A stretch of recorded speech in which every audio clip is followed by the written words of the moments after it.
Hi అండి. ఇది వచ్చేసి నిన్న ఈవినింగ్ తీసిన లాగు. నిన్న ఈవినింగ్ వచ్చేసి కొద్దిగా గులాబ్ జామున్ పిండి అయితే ఉన్నదనమాట. ఇంతకుముందు డీమార్ట్‌లో తెచ్చినది. హాఫ్ అయితే చేసి హాఫ్ అట్లాగే పెట్టేశాను. దాన్నైతే ఈరోజు గులాబ్ జామ్ అయితే ప్రిపేర్ చేస్తున్నానండి.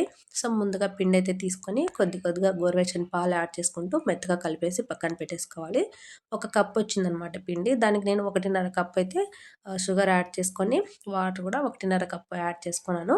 సో, మనకి షుగర్ సిరప్ కూడా రెడీ అయిపోయింది. పక్కన పెట్టేసుకున్న తర్వాత మెయిన్‌గా మనము ఏ రకమైన గులాబ్ జాము పిండి తీసుకున్నా కూడా షేప్ అనేది కరెక్ట్‌గా రావాలి. క్రాక్స్ అనేవి రాకుండా ఉండాలంటే బాల్స్ చుట్టడంలోనే ఉంటుందనమాట మెయిన్ అయితే. సో, మనకి బాల్స్ చుట్టేటప్పుడు పిండిని ఇలా ప్రెస్ చేస్తూ రౌండ్‌గా చుట్టుకున్నామంటే మనకి ఎక్కడ కూడా క్రాక్స్ అనేవి రావన్నమాట. ఆయిల్‌లో వేసి ఫ్రై చేసేటప్పుడు క్రాక్స్ రాకుండా మంచి షేప్ వస్తుంది. చూస్తున్నారు కదా! సో, ఎక్కడ కూడా ఒక్క గులాబ్ జామున్ కూడా మనకి క్రాక్స్ రావడం కానీ, సెపరేట్ అవ్వడం గానీ అవ్వలేదు. పర్ఫెక్ట్ షేప్ అనేది వచ్చింది కదా!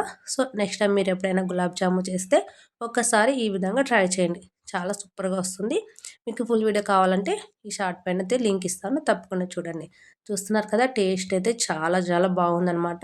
సో, గులాబ్ జామున్ కూడా చూసారు కదా! ఎంత పర్ఫెక్ట్‌గా వచ్చిందో. మీరు కూడా ఒకసారి ఈ విధంగా ట్రై చేయండి. మన వీడియో మీకు నచ్చితే వీడియోకి లైక్ చేసి సబ్స్క్రైబ్ చేసుకోండి. బాయ్.